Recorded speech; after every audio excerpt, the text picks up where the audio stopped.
Welcome, friends, it's the MovieFilm Podcast. MovieFilm Podcast, enjoy the show. Zach and Sean and Ryan are talking about movies. MovieFilm Podcast on the radio. Welcome to Movie Film. This is episode 54, brought to you by Mr. Boy Productions. My name is Zaki Hassan, and I'm joined once again by my good friend Brian Hall. Hey, what's going on, Zaki? I have not talked to you in a few weeks, Brian. I understand you've been living a very busy life, which is surprising from you. Yeah, you think? I guess. Yeah. No, it's been pretty go recently, but it's, it's good. It's fun stuff. Well, I think the audience wants to know what you did. What did you do, Brian? Underground poker bets, gambling. Dude, I can't even pretend to be shady. I don't even know what to make up. Underground poker gambling. Yeah. Brian, master of improv.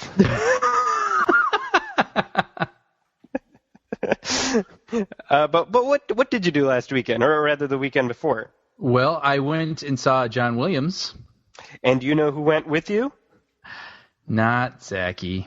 Wah, wah. Zaki was supposed to go with me, but it's tough. I mean, he lives hundreds of miles away, and so it's not easy. It's not an easy thing to do. So this wasn't our year, but we will make it our year one year. We will make it our year 1 year. Yeah, but it's funny. I mean, I guess I've talked about it a couple times on here because I try to go every year. So this would be the third time you've talked about it. Wow.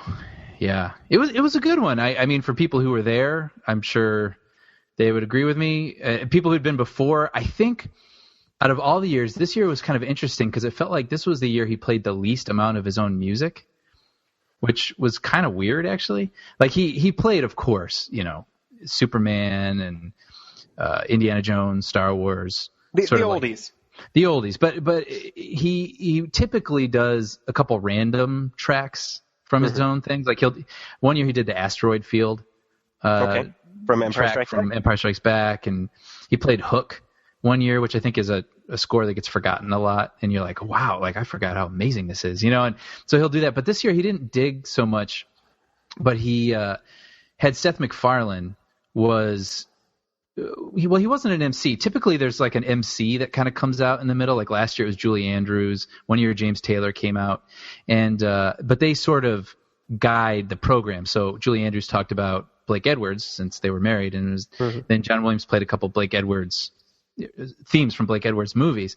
But Seth MacFarlane just came out and sang a couple standards, like some Sinatra and wait, is that what people paid to see? I don't think so, because I mean it was billed as John Williams, and it's funny because I was with some people and I was trying to explain. I'm like, look, Seth MacFarlane's got a good voice. Like no problems with his voice. Like, and if we went to an evening with Seth MacFarlane, hey, I'm sure that'd be a lovely evening, honestly, because he's a great singer. But that was like time where we could have been playing some John Williams music at the John Williams concert. You know what I mean? Yeah, it just seems incongruous, the two of them together. Yeah, I mean, you could tell he was in heaven, like he was freaking out that he was sharing the stage with John Williams, which is cool and kind of endearing, but at the same time, it's like, well, okay, good for you. Let's get him. Let him come back and play? Can you please let the guy we paid to see play? Yeah, please. Yeah, but otherwise, I mean, when he plays the Star Wars theme, there's just nothing like it. I mean, down to if you know the music as well as I or you do, and I'm sure most people do, whether they realize it or not.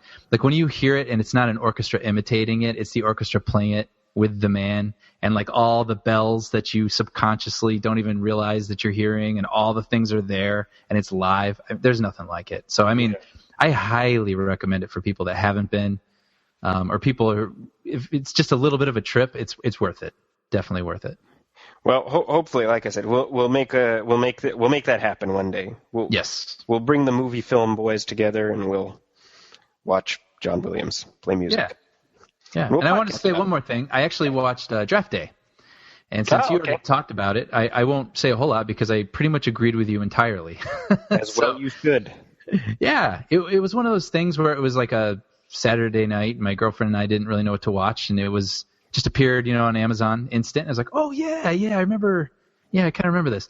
So queued it up. Just a nice movie, That's right. and it's Ivan Reitman directed it, and Kevin Costner, Jennifer Garner, about the guy Costner, who's basically. By the way, Kevin Costner way too old for Jennifer Garner. Yes, you realize it, but he is likable enough that you are willing to sort of forget it at moments. Right. But then there are other moments where you're like, no. Right. But basically, he plays the guy who's going to be responsible for who the Cleveland Browns, I think, draft. Mm-hmm. That's right. And so you're following him like the minutes up to the draft and then during the draft, and it's great. I mean, the whole way through, it's it's really, it's not predictable, but it's very comfortable and safe. Sort of story. There's not going to be any like crazy surprises, but like, there doesn't have to be. Sometimes it's nice to just watch a movie that's nice. And right. I don't even say that in a condescending way. Like, it's just, I really enjoyed it. So I think it's a nice little surprise for people that they can stream or rent now. Yeah, I really liked Chadwick Boseman. Mm-hmm. As I forget the guy's name honestly, but he's one of the potential draftees. Yeah. And I think I said this back when it came out, but you've got Tom Welling as the quarterback. Yeah. You've got Kevin Costner as the owner or as the GM, and then you've got Frank Langella as the owner. So you've got Perry White, Jonathan Kent, and Clark Kent from three different. And that's something that really only somebody like me would be like, yay. That's how I make football interesting, basically. Is what I'm saying. I need a nerd in, essentially. Yeah. A nerd in. Yeah, but yeah, I totally agree. It's a perfectly enjoyable. It's like a great night in movie, which obviously you made it. Yeah. And actually, another new release that I saw a few weeks ago, which we didn't get a chance to talk about, is The November Man. Starring Pierce Brosnan as a spy not named James Bond. Yeah. And based on the box office, this thing kind of crashed and burned. So I don't feel like kicking the corpse. but it was rough because this is one of those flicks where I desperately wanted to like it. Right. Because Pierce Brosnan is one of those performers where it's like, we like Pierce Brosnan. You know what I mean? Yeah. I think he has a lot of earned goodwill because of Remington Steele and obviously because of Bond, and this was very much. It almost feels like Pierce Brosnan trying to get back at like the ex who dumped him. Wait, what do you mean? Oh, just trying to be like, all right, fine. Like I'll be. I've got my own James Schmond, and I will fight. Yeah. Yeah, I've got my own spy franchise, and we're happy. I've never been happier. This is the life that I thought I wanted when I was with you, but actually, it's one of those things. Yeah. And it's this weird, and it's funny actually because the female lead is played by Olga Kurylenko, who was in Quantum of Solace. Yeah. That's right. So it feels even more. Oh, you're right. Bond with a Bond girl. That's right. How funny. So this is based on a series of novels, and you know what it is? It's one of these flicks that like it would have been an adequate like late 80s, early 90s espionage flick. Mm-hmm. It was like dull and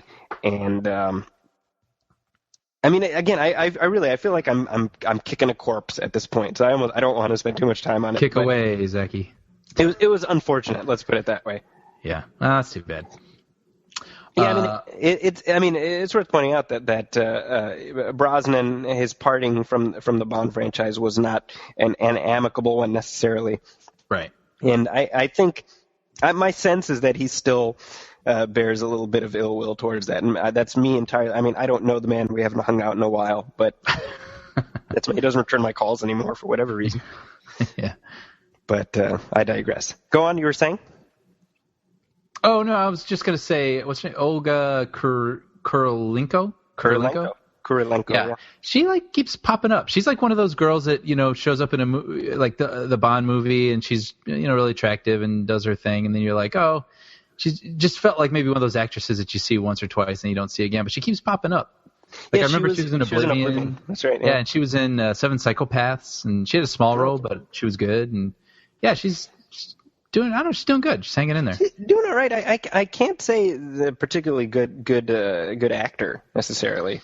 Yeah, well, I mean, I'm not going to put her next to maybe the people you would think I would, but I always felt like she could just be sort of the arm candy, but she keeps popping up and like hanging. She hangs all right. I don't know. She hangs all right. All right, fair enough. Yeah, whatever that means. What? Yeah. Moving on. You guys can't see the face Zach he just made. That's why we are audio only.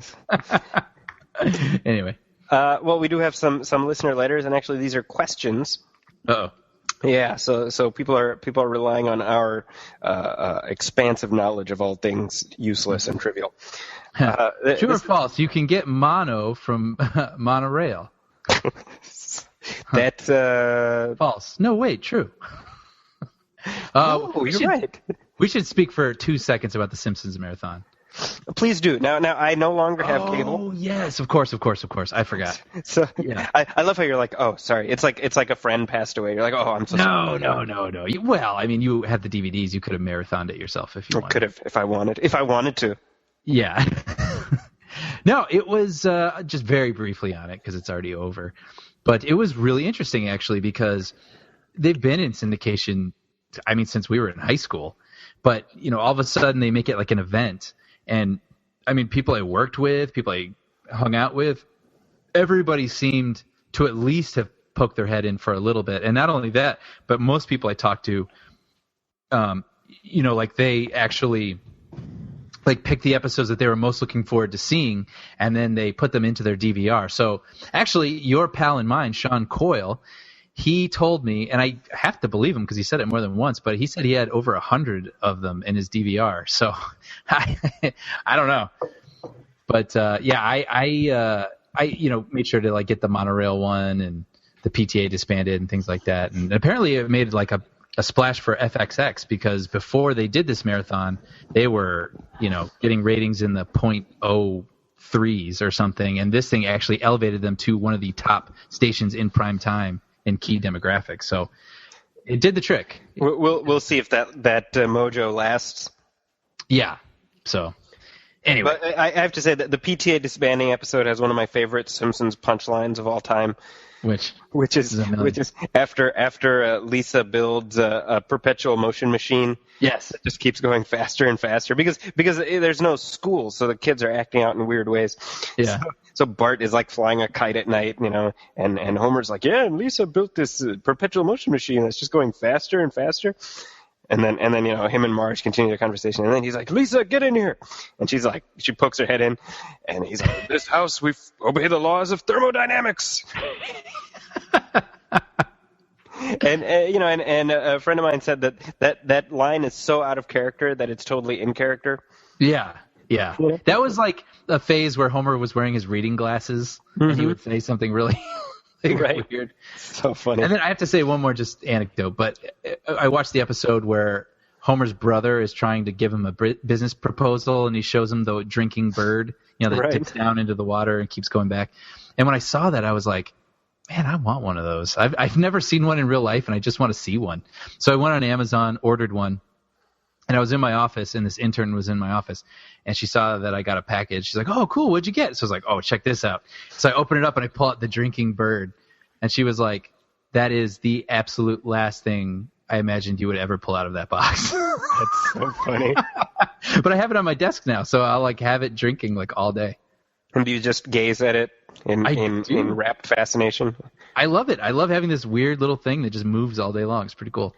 That's so funny. That's what my family used to call me when I was a kid. This weird little thing that moves all day long. I didn't have a lot of self-esteem when I was a kid, is what I'm saying. Understandable. Yeah. Okay, I'm sorry. Listener letters. So we have one. This is from Mirza. He says, is a Disney Channel sitcom punchline the most predictable thing in the world? The answer to that is true. Disney Channel sitcoms were actually created by Satan. I don't know if you knew that. They were yes, actually... but I have it on good authority that the people that work at Disney are excellent people. They're all very good people. Very good people. They very didn't good people. ask to be servants of Satan. It just happened. I respectfully remove myself from this conversation. All right. So, Mirza, there's your answer. That's funny. That's funny, Mirza. But seriously, though, he's got a point. Like, the right. I mean, honestly, the writing of something like I don't know, random Disney Zack Channel and Cody or something. I don't even know. Seriously, Zack and Cody makes Full House look like Frasier. Yeah. Well, I was gonna say, or like it's like Saved by the Bell times 10. Yeah. You know what I mean? Yeah. I don't know. Which I love Saved by the Bell. Did you see the recent Lifetime behind the bell or whatever it was called? When I heard about it, I was like, oh, dude, I got to watch that. And then as it got closer and closer, it just seemed less and less appealing. And then I didn't watch it, and I had heard it was terrible. So I think I might have dodged I'm a bullet. shocked that a Lifetime movie... Well, I mean, you knew it wasn't going to be good, but I thought it might be good, bad, or whatever. But like it... Yeah, Lifetime is good at that. Yeah. I've lost literally weeks of my life watching Lifetime movies by accident. Yeah. There's a good bad one with Kerry Russell where she's a babysitter and like the dad becomes obsessed with her or whatever. Did you ever see that one? I haven't, but I kind of want to now. That was totally one of those ones where you're like, oh, this is so stupid, and then you're like watching the whole thing like, get out of the house, Kerry. Yeah. Well, I think I told this story. My wife was cooking, and I was like, this is when I had cable, and I was like channel surfing through. Channel surfing, by the way, is like the main reason I got rid of cable, because there's thousands of channels, and it's 98% garbage. Yeah. Very true. But so I was like channel surfing, and it was like some flick called The Wife He Met Online. So I'm like, our TV is like right next to the kitchen. So I'm like, hey, this stupid wife he met online, stupid. I'm gonna watch like 5 minutes and make fun of it. And like 90 minutes later, I'm like, what's gonna happen to the wife he met online? She was evil, it turned out. So. Oh yeah, get out of the house. I'm sure all of them end with "get out of the house." Like that That's right. Beyonce movie. What was that with? With Idris Elba. Get out of the house. That was like evil white girl trying to break up a happy black couple. Yeah, that's right. I think that was the actual title. That was the working title. Yeah. Next question. This is kind of an interesting one, actually. This is from Chris. He says, what exactly was Tim Burton's role as producer on Batman Forever? That's funny because I just listened to that Kevin Smith Smodcast where he's doing the commentary to all the Batman movies, and he talks about this exact point. Well, I mean, I don't know if this is fact. This is secondhand. This is Kevin Smith fact. Yeah, but I mean, it was a name only kind of thing. I mean, because he built up the franchise, and they basically kicked him upstairs because away from the controls. Hollywood is kind of interesting because you get fired by getting a raise. Yeah, it's true. Yeah, you know. Yeah, but I mean, the whole thing with that was he made Batman, 1989's Batman, which was a monster success and very Burton-esque. I mean, and when you really think about it now in hindsight, you got to think like beforehand, what a crazy gamble, to make Batman with all these this crazy, weird architecture and all that stuff. And it was very Burton-esque. I mean, it's amazing how much of his voice is in that movie. Anyway, so then it was such a success that Batman Returns was basically Tim Burton to the untethered. Yeah, and which became very violent and very weird and gross. A good analogy is Batman Returns was for Tim Burton kind of was to in terms of Tim Burton, it was to the first Batman what Transformers 2 was to the first Transformers. Sure, yeah, unbridled and totally same thing. And I have an affection for Batman Returns, so I'm not dogging on the movie. But at the same time, they had to make Happy Meals out of this. Yeah. And, there's like the Penguin at one point like sexually harasses a woman and then bites a guy's nose practically off. And eats a raw fish. Yeah, it's a pretty grotesque movie. And so they were like, well, we can't sell toys making movies like this. Right. So they basically, that's why they brought in Joel Schumacher to make a more comic book, family friendly. And boy, did he succeed. Yeah. Yeah. Here's the thing. Objectively, Batman Returns is garbage, in my opinion. But I still like. It's a good Tim Burton film. Let's put it that way. Yeah. Yeah. I mean, it looks great. It has no internal logic. It scoffs at your logic. Like the Adam West. Any given episode of the Adam West Batman holds together more logically than Batman Returns. Yeah. True fact. Yes. Hashtag it. But yeah, and that's just it. Because again, with Tim Burton movies too, even though I like him, yeah, a lot of them they're just visual experiences, Yeah, and I mean the word Burton-esque. Yeah. Is it did not exist in 1989, and now it's kind of part of the at least the film circle vernacular, Right. So Chris, that's essentially that's what happens, and there are other examples of this where people get kicked into sort of ceremonial roles. Another example, actually, speaking of Batman, is John Peters on Man of Steel. Mm-hmm. Because John Peters, of course, produced the first Batman. He didn't have anything to do with the second one or the other ones. But he went after his involvement with the Batman franchise was over in the mid 90s. He spearheaded Superman, right? And so he got the ball rolling for what was going to be Superman Lives, which was written by Kevin Smith. It was going to be directed by Tim Burton. Speaking of, and then eventually it became Superman Returns. Superman Returns obviously did what it did at the box office, and through some contractual thing, he still owns a piece of the Superman rights. So he gets an executive producer credit, and he made several millions of dollars off of Man of Steel, and he had less than nothing to do with it. Wow. So that's some lawyer. Here we go. I'm pulling up an article. This is from the Hollywood Reporter from last summer. And it says here, John Peters could earn $15 million for Man of Steel. Wow. 15. He had literally nothing to do with that movie. Nothing. Zero. Wow. Let's invest in something. Let's pick something really obscure and hope it catches on in like 10 years. Brian, I gotta say, I'm getting up there in age a little bit, getting a little older. So are you, and I gotta be honest. I think we've been going about this whole living life thing completely wrong. I regretfully agree with you.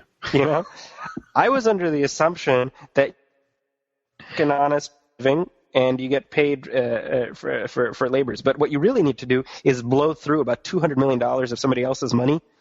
Yes. And then be rewarded with $15 million for yourself. Yep.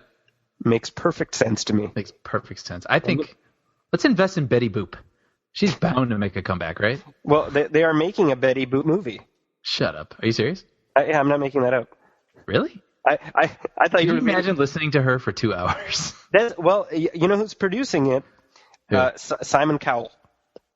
Oh. Yeah. Okay.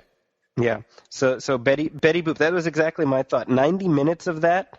Yeah. My ears would actually short circuit. Yeah. As just a defense mechanism. Yeah. So make of that what you will. Yeah. So that John Peters story is kind of a buzzkill for me. I think I want to go cry now.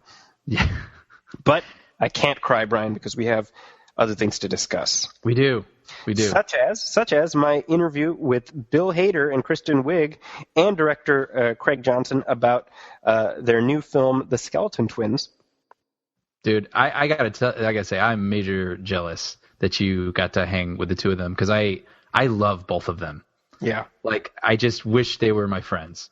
I love their work, and I wish they were my friends. Like, I really do. I love them so much. So I think that's so cool that you got to hang with them and just kind of shoot the breeze. It was very cool. This was actually a few months ago, and we've held on to this because, of course, the film opens later this week, so we wanted to time our interview with them. But yeah, I got to sit in via a roundtable discussion, and honestly, it was less of a discussion than a performance because it doesn't take much. We were just talking about the perpetual motion machine. It's kind of like you just give the lightest of nudge, and they just start bouncing off each other and just dropping comedy nuggets. There were so many instances where they were cracking themselves up that was the joy of just being in that room.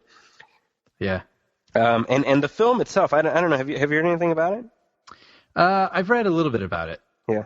All I'll say is that it's a surprising and heartfelt film, and that sounds really like lame, cliched, like generic critic quote on TV. But I don't want to say anything about it. Just check it out. But it leans a little bit on the dramatic side, right? Like for having two comedians in the lead roles. I mean, this isn't like Bridesmaids or anything. Yes, and I would say that's the surprising part.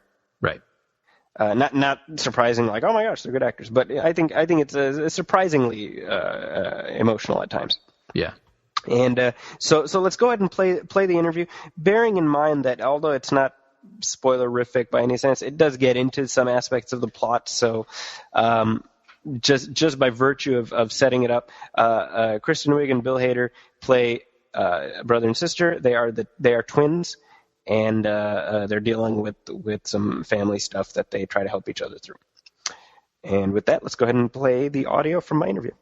Jump into it. Sure. I guess I'll start out with a question for Craig. So you co-wrote the script with Mark Heyman, and I read that you'd been working on it for like 8 years. How did the final cut of the film differentiate from the original script? Well, we actually had a couple versions of it that were even unfinished, where we just hadn't quite figured out the tone yet, where it was all over the place. Like, Milo was a drag queen. I haven't even told you about these versions of it. And it was kind of over the top, and there was a road trip element, and like... Maggie was a cat. Maggie was a cat. Maggie, but we were still twins. Maggie kidnaps Rich, actually. Still voiced by me. Yeah, it was like, what's wrong with me? Wait, can I be like you? They're joking, but it was not too far off from that wacky. And then Mark and I just kind of said, what are we doing here? And then kind of said, what kind of movie? What are we doing? Yeah. What kind of movie do we want to make? And we started talking about, we wanted to do something that was tonally, like, down to earth, bittersweet, kind of funny, sad, reflected movies that we liked. You know, we were fans of movies by like Hal Ashby and like old Milos Forman, and more recently, at the time, things, you know, Alexander Payne's movies and things that we enjoyed. So we went back into it, and then that draft was much more similar to how the final movie ended up. And then the 8 years kind of, you know, in between was not consistent. You know, there's about 2.5 years where the script sat in a drawer and then dug it out, and we did a lot of work just to make it better and better. And then you heard like a... Let me out! And then you opened the drawer and it's like... And there was a cat. It's me! I'm WGA. You submitted me to the WGA in late 2003. My tummy hurts. I haven't eaten in years. Does that answer your question? I'm already looking forward to transcribing this. Good luck. Got us at the end of the day. So for Kristen and Bill, you obviously worked together for years, and you have a dynamic you've already established with each other that you've played with and are used to. But now that you're doing these intense, dramatic scenes, does the dynamic feel different when you're playing off each other now? Not No, really. it doesn't. No, not really. I mean, you work with each other for so long, and it's not. I mean, you're still acting is acting. I mean, I feel very privileged, and I was very lucky to come up with Kristen at Saturday Night Live, and work together, and you kind of fail together, and you learn from each other, and Kristen, anytime she would do something, we would like go out on the floor to watch it, because it was like she's such a good live performer, and you learn from everybody, and so then you go in and you do something like this. It's a different kind of style of acting, and but it's the same thing of you're thinking about your character. Every night before shooting, I would go over my script and have some ideas, so you show up having done your homework, and Yeah, the outcome's different, but you still want to get to the best place, the best outcome. Like SNL would be like, yes, we would be in crazy wigs and characters and stuff, but we knew the job was like, okay, well, we have to make the sketch funny and make it work. Yeah. And this was kind of like, well, now we're these two people and we have to make this believable and real. Yeah, you're just going over your material. It's the same, though, kind of like homework for me, at least. It was like going over the material constantly and kind of odd, you know, just feeling like you're confident about it when you show up on the day. Did you ever feel it, I guess for all of you, a challenge to tonally kind of keep it in check just because the subject matter is, you know, can be pretty touchy at times? Well, we were all over the place, and the tone of the movie, which is really, really a hard tone to achieve, and Craig and Jenny, his editor, did an amazing job, I think, because they were very disciplined, because there was tons of stuff that we did that was really, really funny, and some things that were incredibly bleak and even more hard to watch than that are in the film. Yeah. And Craig was, you know, disciplined enough to say this is what's right for the movie, and it's just kind of putting those in. Yeah, getting the tone right to a movie like this was critical. It was everything. We knew that that was sort of like marching order number one. And there's so many things that factor into that.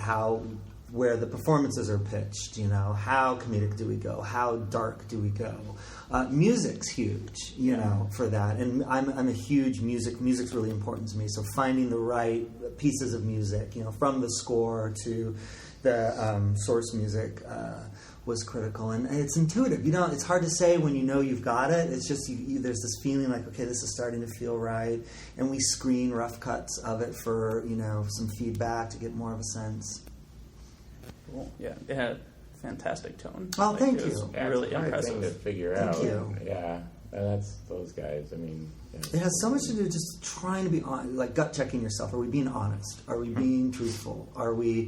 Am I leaving this in just because it makes me laugh when it doesn't quite feel like what the characters would do? You know, And it's just so interesting that people say it is kind of a different tone because it doesn't fall into like total comedy or total drama. But which is so funny because that's what life is, both. Absolutely. And it's just funny that we all watch these stories of people's lives, and it's not all just one thing. And you know, it's just funny that you know. Movies are ruled by genre so Yeah. often, and things go binary and become black and white pretty quickly. And then many movies don't. There's a whole tradition of wonderful movies, you know, that are similar in tone to the sculptures. I just rewatched The Ice Storm, the Ang Lee movie, and that's in a similar world. I mean, not to compare myself to that. That's a great movie. Yeah. But like, Greg Johnson compares himself to Ang Lee. What do you think? He implies he's better. He implies he's even better. that's what I took out of the conversation. Ang Lee, angry. Respond. Greg Johnson's body found. Greg Johnson's body found eaten by a tiger. Probably Ang Lee.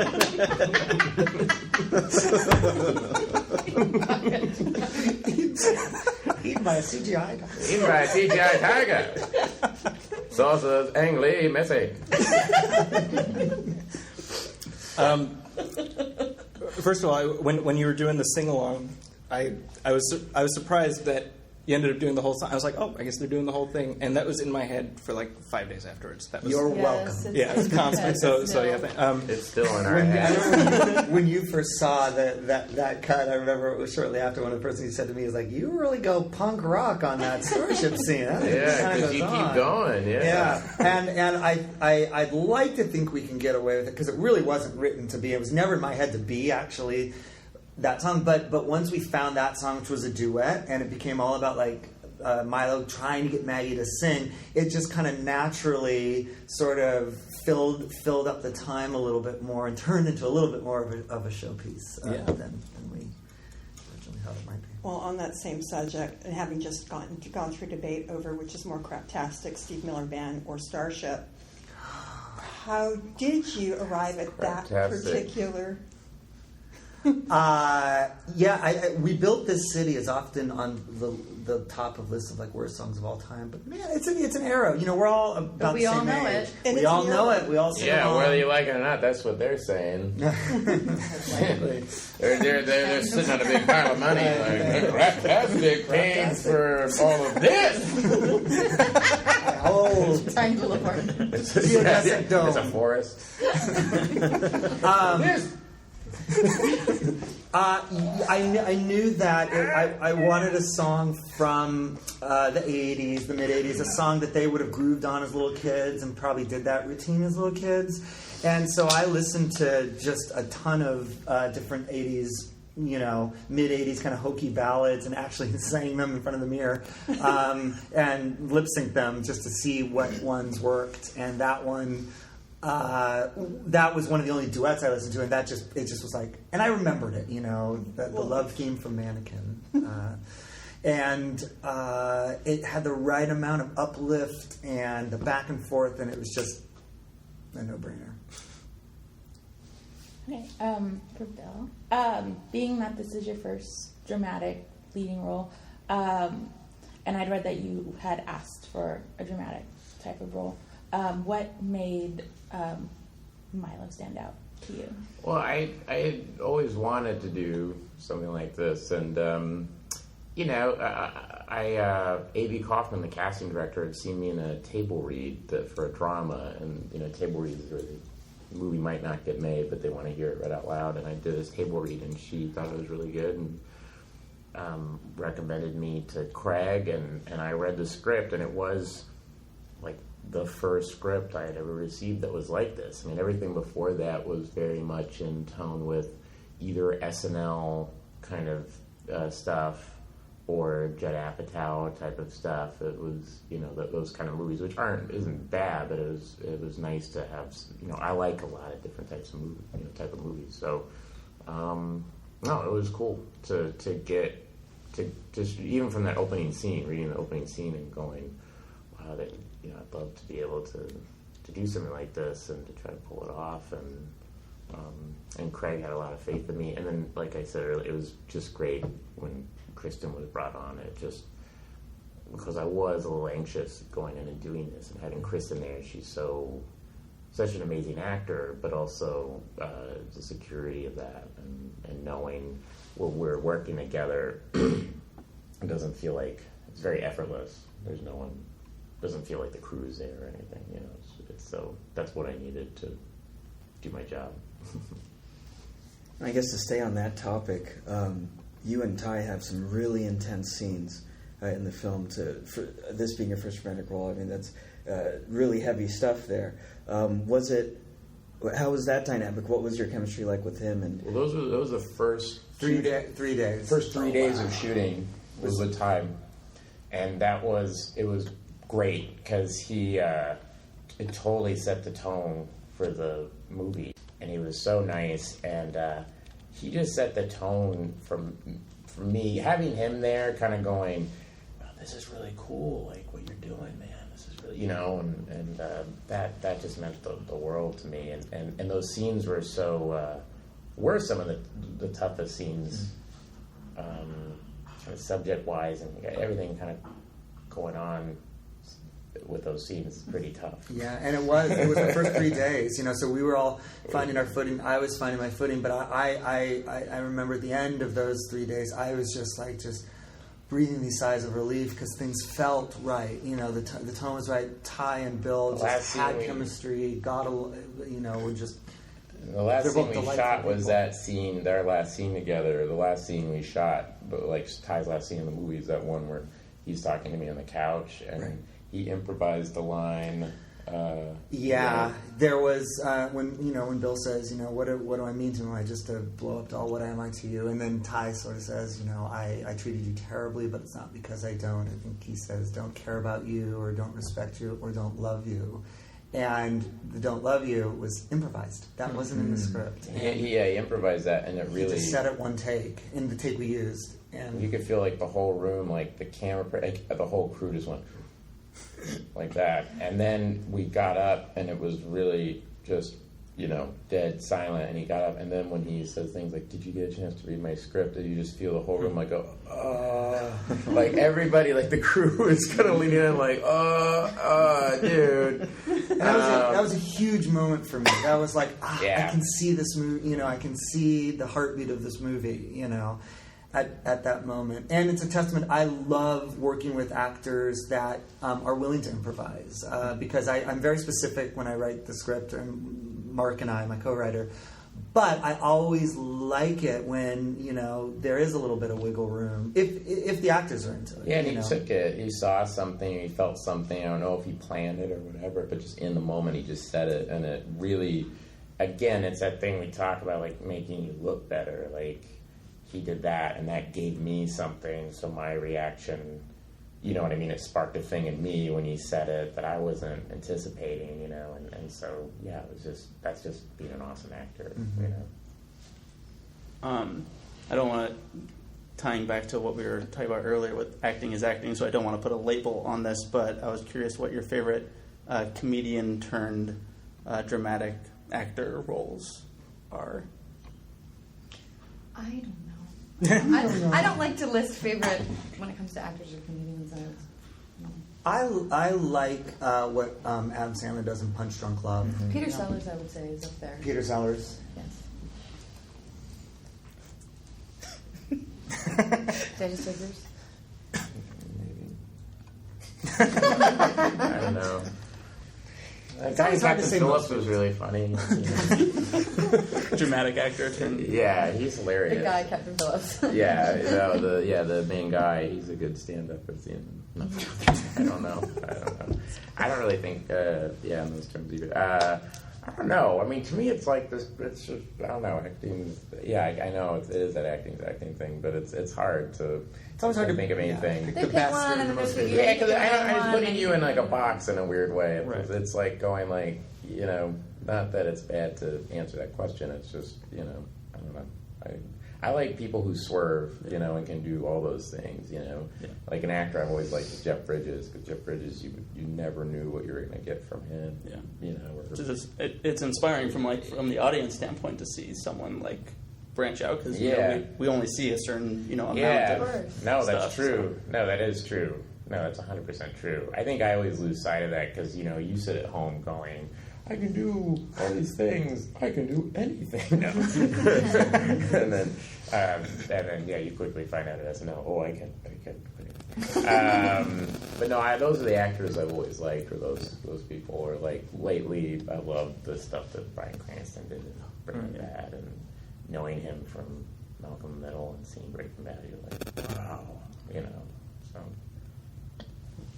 So. We were just talking about, Bill, your relationship with Ty. Kristen, I wanted to talk about your relationship with Luke Wilson. As the movie started, and when we see Milo look at the picture, in my mind I was like, oh, we're going to dislike Lance by the end of the movie, and that never happened. Yeah. I was wondering if you could talk about how you approach the relationship with him, given that we as the audience are kind of on his side to an extent. Yeah, I mean, just because something's good on paper doesn't mean it's right for you. And I think that's one of the reasons why she and people, I think, stay in situations or with people that may not be the best thing for them, because it's hard to talk yourself out of it. It's like, well, this person's this, and this, and this. Like, what's my problem? And I think she thought something was wrong with her because she wasn't fulfilled by this seemingly great person. I think that sort of added to her depression a little bit. Because when you wake up every day and say, what's wrong with me, I think after a while it gets a little... It gets tiring. But I think when she and the audience, I hope, realizes maybe just sometimes it's just not a fit, and that's okay. And when you release someone or something, you're actually also doing them a favor, because he needs to be with someone that thinks he's really great and loves those weird shoes and wants to do the things he wants to do. It was really important for us when we were sort of writing that relationship and working on it, that because Lance is in some ways an innocent in it and can be perceived somewhat as a victim, it was important that we saw how racked with guilt and pain Maggie is about her behavior, and that it's killing her. And so that put them more on a balanced level, I think, as characters. Because it's hard not to immediately take sides. Yeah. He's so great, what's her problem? Right. And I think you do feel that way at times in the movie, especially probably in the beginning, but when you just see that she's not satisfied and it's just not for her, you kind of understand it, and I think we tried to make it way. harder to judge each character, their initial thing, which I think is what life is like. This is one of the best movies I've seen about showing how family dysfunction is like a generational thing. Thank you. And what you have in here is you see the mother, there are hints of what the father was about, but did you guys have any kind of backstory for what the dynamic actually was within the family? Because we get hints, we don't get, there's no... Yeah, I certainly do. I mean... We talked about it once, remember, right when you and I... remember when we got like Kristen on and we were making the movie, we had a start date and stuff. You and I walked around my neighborhood and we got coffee and walked, and you just told me the whole. Yeah, story, and and really in some ways, helpful. yeah. You can leave it up to the audience. I kind of want to leave it up to the audience. I think if you go back to it, start thinking about timeline and who the mother is and when she left the family in relation to when the father died, you can start piecing together sort of timelines and those kind of dynamics. You told me they were pod people. They are, but that's what I wanted to leave to the audience.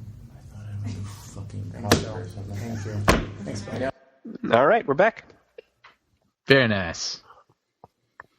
Yeah, very cool. And Bill Hader is a cast member on our good friend Sean Coyle's series, The Awesomes. And I just earlier today spoke with Mike Shoemaker, who's the co-creator of The Awesomes, and we'll be playing my interview with him in our next episode.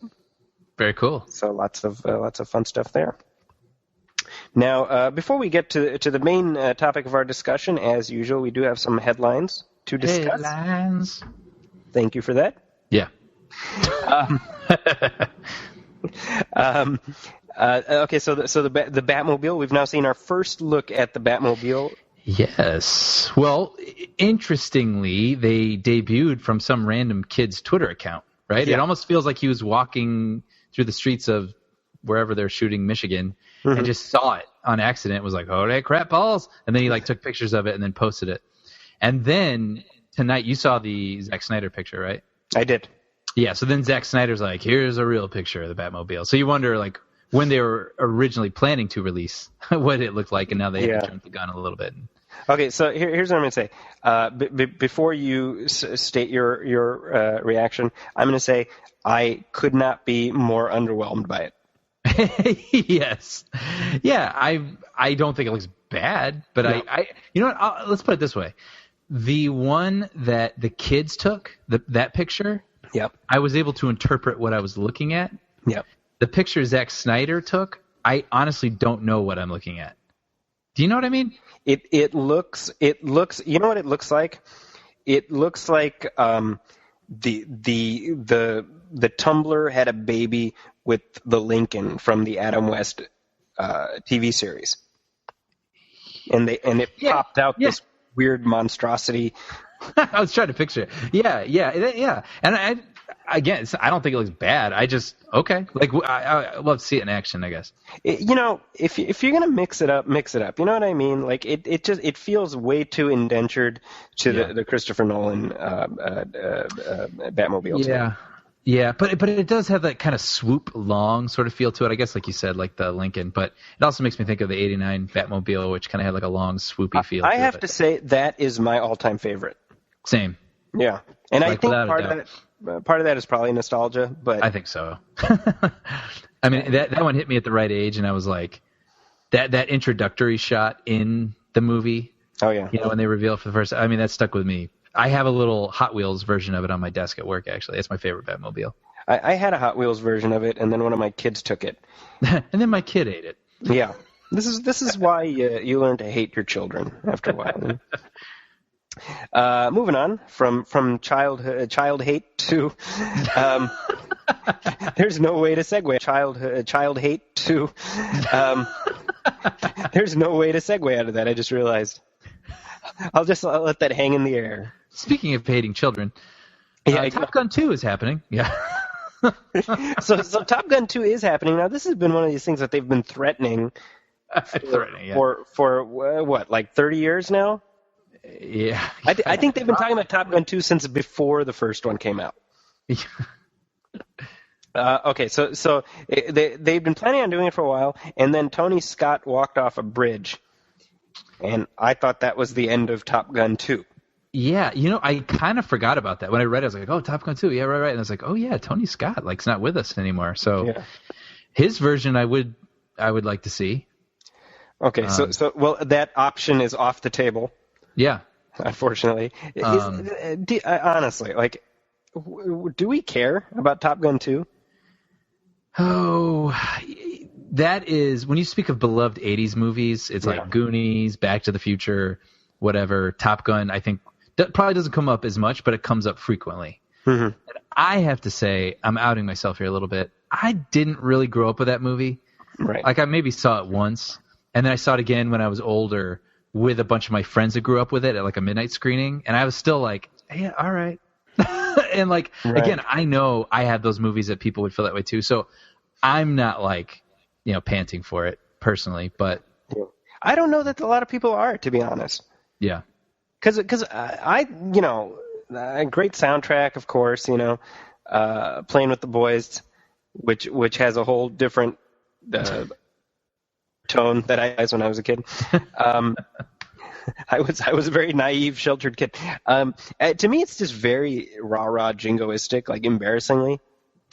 See, there was that whole slew of fighter jet movies in the 80s, and they always started with we're at the Academy, yeah. But then it's they had to eventually get into some sort of danger. So it was I can never remember how it happened in each one, but it was some sort of weird little war that wasn't real or something that they're like, oh crap, maybe we'll help out this little war over here or something. You know what I mean? It was always some random excuse for them to actually get into a battle. Yeah, they would make up a fictional country, oh, it's a problem in Marrakestan. Yeah, exactly.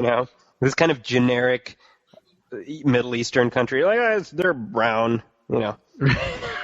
Those people, those generic brown people. That would be funny. It's we're at war now with the Browns. The Browns. Yeah. Anyway, get in your planes. Yeah, that's right. Whatever. Well, it's funny, when we talk about propaganda and in the 80s, just the other day, I happened to be watching an episode of G.I. Joe, and from the 80s G.I. Joe, and it was on Netflix. And I was watching it with the subtitles on, and I came upon this exchange that was so jarring that I ended up going into Netflix on my computer and doing screen grabs of it. Mm-hmm. And as these two Joes, these are the good guys, right? So one of them is fighting the bad guys, right? So the other guy's hey, does it ever occur to you there might be an easier way of settling disputes? And the other guy who's wailing on the Cobra guys, he's yeah, it's called a gun. Right? And I'm what was I watching as a kid, Yeah. Well, from the era that brought us the Rambo cartoon. There you go. Enough said. Yeah. That's it's I'm not even wading into the whether guns are good or whatever, but seriously, is that appropriate for a kid's cartoon? I know. And you think about how overly sensitive they are now, Yeah, you would never see that in a million years now, No. Now, speaking of Rambo, thank you for setting me up there, Brian. Mm-hmm. They are still talking about doing another Rambo. Okay. This would be number 5. Wowzers. Yeah, and Sylvester Stallone, it's worth pointing out, is now extremely old. Sylvester Stallone is 68. Wow.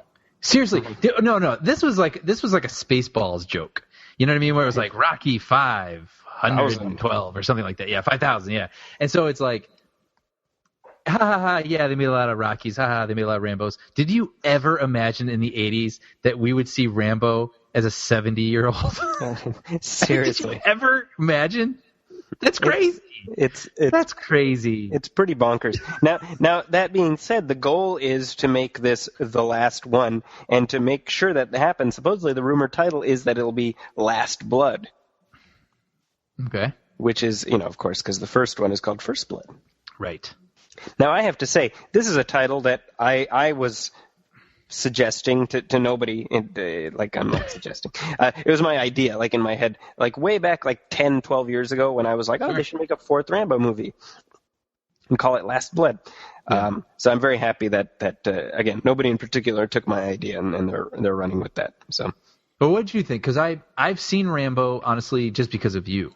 You showed them to me, and I hadn't seen them really growing up. And I liked it. I liked the first one. I liked the second one. It's very different, but it's still enjoyable. And then the fourth, I've never seen the third one, but then the fourth one was just okay. All right. You know what I mean? It didn't, it was something to look at for 90 minutes. Well, okay. So for the I'm asking you as a fan. So yeah, that what a modern Rambo sequel looks like. As a fan, are you looking forward to a fifth one? Okay, so the first one, First Blood, is one of my all-time favorite movies.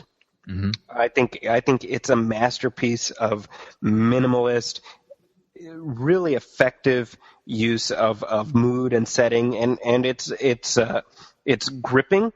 It is very violent, but I don't think it's excessively violent, and it has a great ending. I think people give Stallone a lot of guff as a performer, and obviously, if you've seen Rhinestone and this other stuff, obviously he has his lowlights, but I think he's very good as Rambo. I think the first sequel is not a great sequel to First Blood, but I think it's a great action movie. I don't know if that makes any sense. You know what I mean? Totally makes sense. I think it's a terrible follow-up because it flies in the face of everything the first movie's about. Right. Because the whole point of the first one is these are our veterans and they're just human beings and we treat them horribly and this and that. The second one is no, actually our veterans are superheroes and all we need is one man and a rocket launcher and he'll kill every male of birthing age in Vietnam. Yeah. And by the way, it's worth pointing out. I was probably 6 or 7 when I saw Rambo. When I saw the second one. I remember I was in Pakistan. I was visiting my cousins there, and that's not. I don't know if you've seen it, but it's not really for kids. That Rambo, You were indoctrinated into violence at a very young age. I'm actually surprised I'm as relatively wholesome and emotionally healthy as I am. Frankly, Yeah. Well, I applaud it. So I saw First Blood in the theater. Oh wow! I think I've told that story. Yeah, that experience I remember very distinctly because there's a part of that movie where in the early goings, right? Brian Dennehy is the sheriff in this town. If you haven't seen First Blood, Rambo, he's come home and everybody's treating the veterans badly, and Brian Dennehy's just taking a dump all over Stallone, and it's one of these movies where you're like, God, leave the guy alone for God's sake, Yeah. And so there's a part in the movie where he's in prison and they're like, shave him. Yeah. And he's like, well, let me put the shaving cream on. They're like, no, shave him dry. It's like, who would do that? This is horrible. Right. So you see the guy who's like, all right, hold still, or else I'm going to cut you. And then Stallone, Rambo has this psychotic break and he sees, he's in a prison, he's in a POW prison in Vietnam, right? And the guy's got a knife and he's like, hey, and he's like, that's actual Vietnamese, by the way. Yeah, and he starts cutting his chest. Yeah. And Rambo's like this scream, this guttural scream of agony. And I was probably 5 years old. And I remember being like, what is happening? And here's the other thing. My brother, who was 10 at the time, was like, oh, this is Rocky. Because I had seen Rocky already, right? Yeah. So I'm like, why are they doing that to Rocky? And then you pass a Vietnamese restaurant on the ride home, and you're like, you bastards! I just started throwing rocks through the window. It's crazy. So my point, long story short, I like the second one for what it is. I think it's a terrible sequel. The third one is where he's in Afghanistan, right? Mm-hmm. And he basically helps found the Taliban. Yeah, which the Blu-ray has a little Yeah, the Blu-ray has a feature about the history of Afghanistan and the whole lay of the land and sort of the geopolitical setting at the time the movie came out, which was 1988. And I think the feature, it's titled like "We're really sorry, we had no idea" or something to that effect. You know, Yeah, right. Whoops, you know. Yeah. But it's actually honestly like the feature, like the bonus feature on the DVD is like more educational than like anything that came out about Afghanistan at the time that the war started over there, you know, like back around 2001. So the fourth one, long story short, so I was actually one of these people, I was like, you know what, I would love to see a fourth one that wraps the series up. I think it'd be great. I think he's a great character. Mm-hmm. And I'm a fan of the series. I've seen the fourth one, Rambo, one time. I saw it in the theater, January of 2009, or rather, was it 2009? 2008. Okay. January of 2008. And I just remember it being literally the most violent thing I've ever seen in my life. Yeah, it was gore porn. That's yeah. Well, and I remember that like maybe a year or so after they came out with the unrated cut. And I'm like, what'd you leave out? Yeah. Because I mean, I don't even want to know what you left out, you know? It's not like he just shoots people and kills them. It's like the camera lovingly lingers on like exploding bodies. It's like it's pretty brutal. Well, yeah. there's one point, you know, David Morrell, who wrote the novel First Blood, right, which inspired this whole thing. He has this thing he talks about in the commentary track for First Blood, where he talks about righteous vengeance, right, and the idea that you push your main character to a certain point, and you as an audience forgive whatever he or she does in retaliation for that. Mm-hmm. Right, so sort of like Karate Kid as an example, right, where it's like the Cobra Kai are such horrible people that we're okay with whatever Daniel does or whatever Miyagi does, right? Well, First Blood is kind of like that too, where whatever Rambo does is in response to just being mistreated. So in the fourth one, in Rambo, it's set in oh crap, where's it set? Burma. It's set in Burma. Yeah. And we're seeing the Burmese government, and they're, you know, just being horrible to the people there, and we see them like forcing civilians to run through like rice paddies with mines in them, and this is really like it's stacking the deck emotionally. Yeah. You know what I mean? And there's this scene where you have like evil Burmese general guy, and it's like, oh my, we've already seen him be horrible, and it's like, and now he's like molesting a kid, and you know, it's like it stacks the deck to such a degree that you then see Rambo come up behind him, he grabs him by the throat, and he literally pulls his throat out. Yeah, which is played for comedic effect in MacGruber as something absolutely ridiculous. I'm like, I don't think you can do that. I guess you can. He should have yelled "throat rip" before he did it. Well, and so earlier in the film, you have, you know, because he's helping these missionaries, these Christian missionaries who are trying to go in to help the civilians, and he's like, hey, you shouldn't go into Burma. It's a bad place, you know. Yeah. And you have, I think it's Chappelle from 24. Oh yeah, I forget the actor. Yeah. And he's like, no, we want to help people and stuff. And then like Rambo ends up like killing everyone on this Burmese guard boat or whatever. Yeah. And he's like, why did you do that? I did. It's gonna get killed. He's like, no, there's never an excuse for killing. And, you know, this kind of like straw man, right? Yeah. So at the end of the film, you see the same guy just go ballistic. That same missionary guy, he's like killing people left and right. And it's like, I think he bludgeons a guy in the head to death with a rock. I'm pretty sure. I kind of remember that. I'm pretty sure that happens. And then he has this moment where he kind of like locks eyes with Rambo, and he almost like the unspoken thing is like, where's your Messiah now? You know? It totally was. It was like the arc for that guy was to go from like peace and helping people to like committing murder and like, yeah, maybe murder is okay sometimes. You know, like maybe God is wrong, you know? Yeah. I remember that was such an unsettling, weird moment. And there's this great line where that Rambo has, right, where he's like, because he ends up having to get involved, and he's like, die for something or live for nothing. Mm-hmm. And I remember being like, well, what about living for something? Like, that's an option. Yeah. You know, I was like, I think that's a false dichotomy because I'm pretty sure there is that middle ground that I prefer, and I think most people prefer. You know, That's so. So do I want to see another one? You know what? I'm not gonna lie. I will absolutely be there. Yeah. For all of my I think it's played out. It's ridiculous. Stallone's too old. He looks like a veiny tree trunk. It's unsettling. He really does. Did you see that movie he was in, Bullet to the Head? No. I think we talked about it, right? Basically, after that, I was like, I never want to see Sylvester Stallone without a shirt on again, because that is nightmare juice. You know?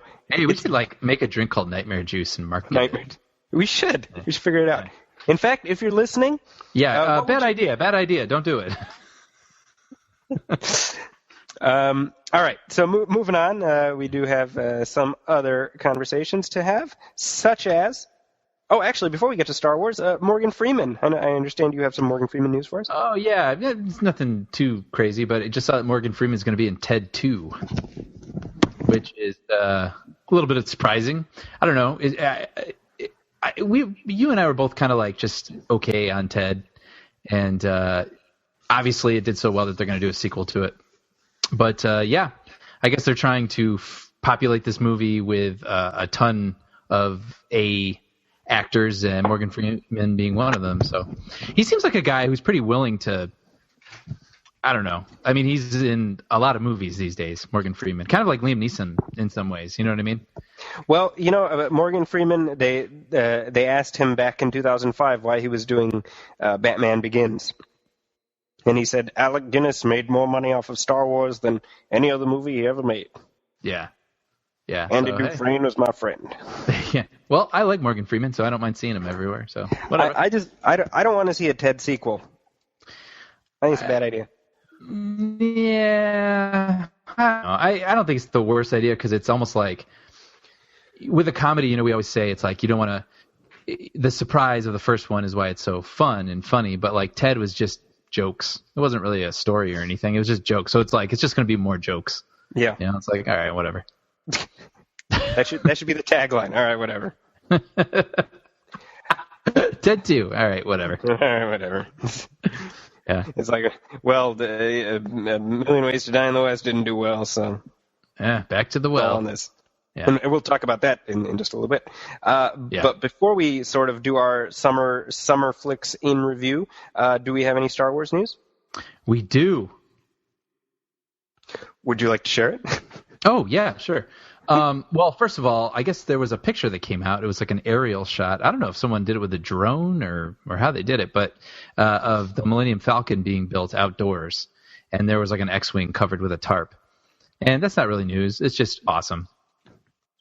Well, but it is cool. It's cool to just see it confirmed for us. But what's somewhat related to that is, I don't know if you saw this earlier today,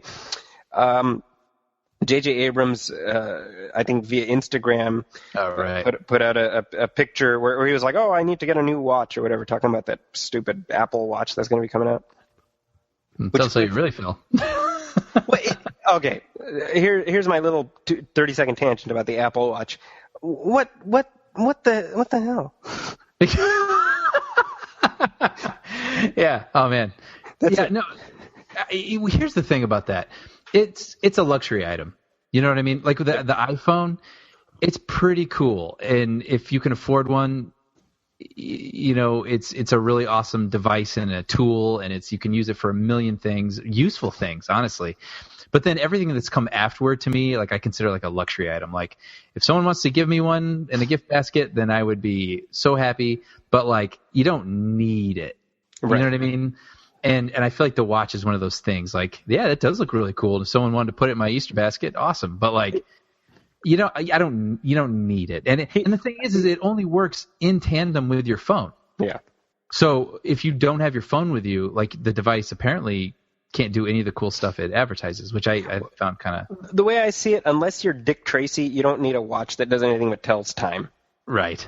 You know. Well, I do see the cool factor of it. I just don't. I'm not one of those people that feels like I'm not gonna live. I see the mugging factor of it. It's possible.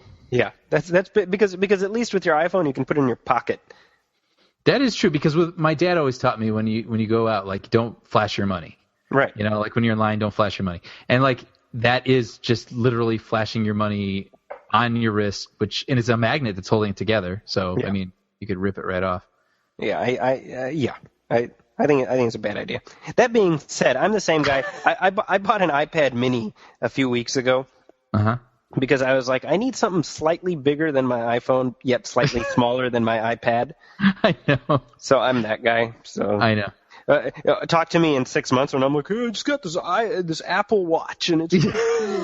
So we'll see what happens. Yeah. Well, I have an iPad, and it was a gift, and I was very grateful to receive it. And at one point I was looking to get a little keypad for it, or keypad. And it was funny because my girlfriend was like, well, isn't that just a laptop? You know what I mean? Like, you have a laptop. Why do you need to make a new laptop? I was like, right. Yeah, good point. Good point. That's hilarious. But anyway, so JJ, sorry, I almost lost. Yeah, sorry. We went down a whole rabbit hole. So JJ Abrams tweeted out like a card where he's like, oh, I really want a new watch or something to that effect. But in behind the card is a light pattern that draws to mind the Empire, like the aesthetic of the Empire. It's like the Death Star. Like the Death Star, yeah. So make of that what you will. Yeah. Maybe the Empire will be back. We may never know. Or actually, we will know in a few years. Yeah.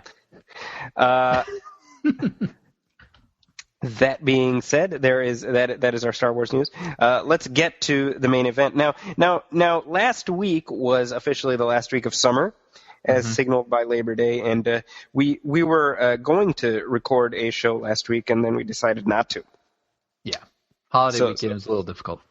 Yeah. So we thought of you, audience, and we ignored you. So that's how we feel. But I thought this would be a good time. This has kind of become an annual tradition where we look back at the summer's big releases and see what worked and what did not, with the benefit of hindsight. Yes. Yes, sir. Would you say that this was a good summer? Movie-wise? Yes, I would. Yes, I would. I would say I enjoyed more things than I didn't. Yeah. I've heard a lot of people say, oh, this was a good summer. And I got to say, I did enjoy what I enjoyed, but I didn't feel like it was a significant summer by any means. Why do you hate happiness, Brian? Well, I just don't feel like... I don't know. Like, I feel like there were movies that I liked, but most of them went in one ear and out the other, and there's not a lot that I'm going to be rewatching. Well, you know what that says? It says something very simple, is that you're no longer the prime demo for summer flicks. That is accurate. That is probably accurate. We're now at that stage where it's like, hey, Oscar season is starting. Yeah, I was just going to say, like, I'm looking more forward to Birdman right now than I did probably. Than Spider-Man. Yeah.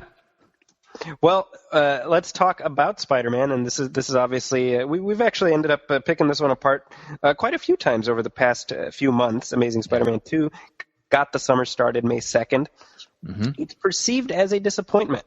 Yes, and they, you know what? I'm kind of dumb here. I brought up the box office totals, but I only have domestic, which really doesn't mean anything anymore. It really doesn't.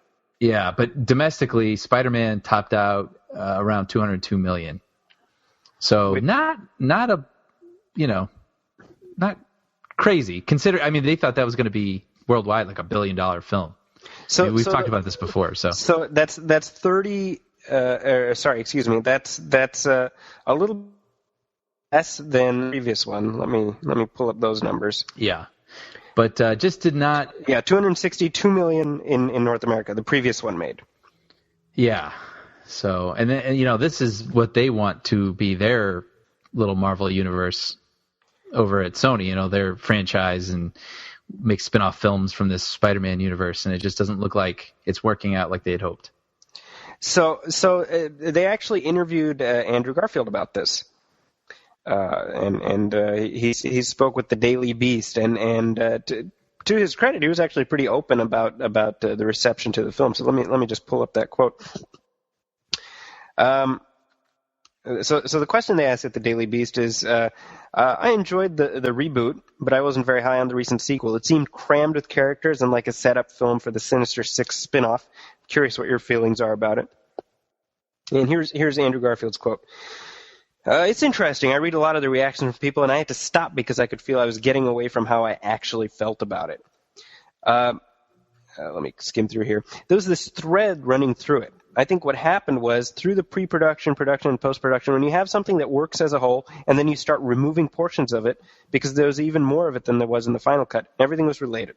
Once you start removing things and saying, no, that doesn't work, then the thread is broken and it's hard to go with the flow of the story. Certain people at the studio had problems with certain parts of it, and ultimately the studio is the final say in those movies, because they're the tentpole, so you have to answer to those people. So his sense is that the project that he signed on for is different from the project that ended up getting made. I totally believe him too. Honestly, I really do. I said that in my review. I said you can see the seams between this very engaging character study and then just this bonkers sort of jam pick that they're trying to make. But at the same time, I just don't care about that universe. You know, I don't know, like the way that Avengers, you know, or any of those sort of things. Like I don't feel that invitation into that world or like the desire to visit it. Like I feel like those other ones, and I still can't entirely put my finger on it. Yeah. Well, I mean, I think what it comes down to is that it's one character. Yeah. You know, I mean, I've said this on the show before. It's the equivalent of trying to spin off James Bond by doing, here's the Q movie, and here's, you know, here's the Adventures of Young M or whatever, you know? Yeah. You know? So, yeah, well, I don't know. Anyway. Now the week after Amazing 2, or rather 2 weeks after, was Godzilla. Yes. Which is hitting home video next week. Mm-hmm. Which I gotta say, when it debuted, I was really surprised by how strong the debut was. I thought it would do well, but it did really well. I mean, it made almost half its budget, or I'm sorry, half its total, almost, in its first week.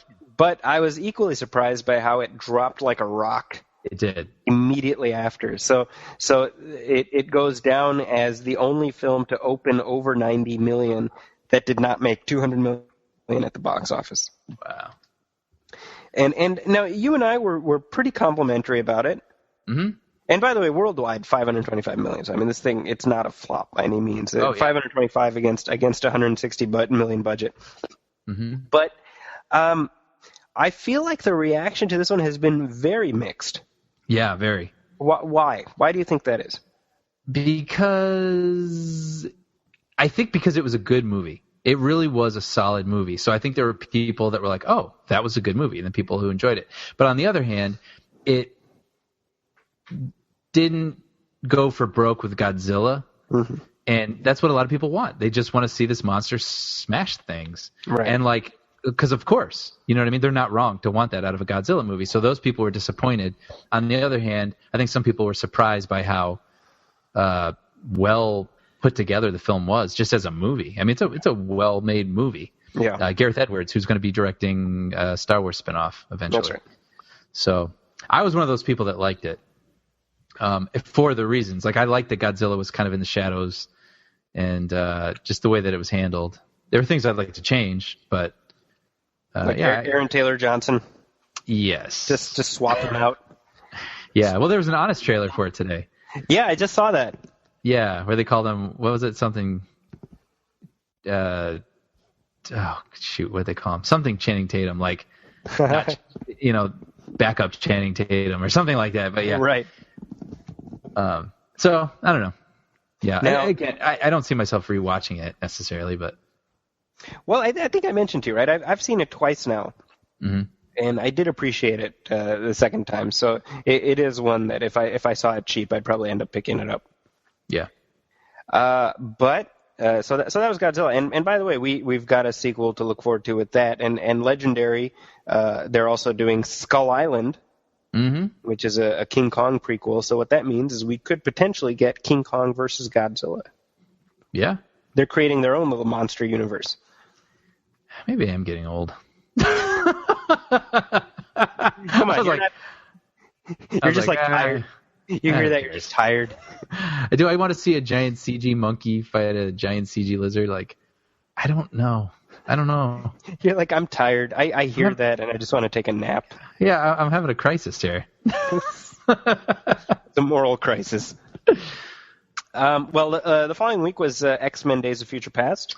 Yes, which was very, very good. This is one of my favorites of the summer. Yep. I think that between this and the First Class, it's a perfect example of an in-series reboot. Mm-hmm. Yeah. And it's almost like Sony could have taken lessons from this. Mm-hmm. You know, because what they've done with Days of Future Past is basically given the series another 10 years of life. Yeah. Potentially.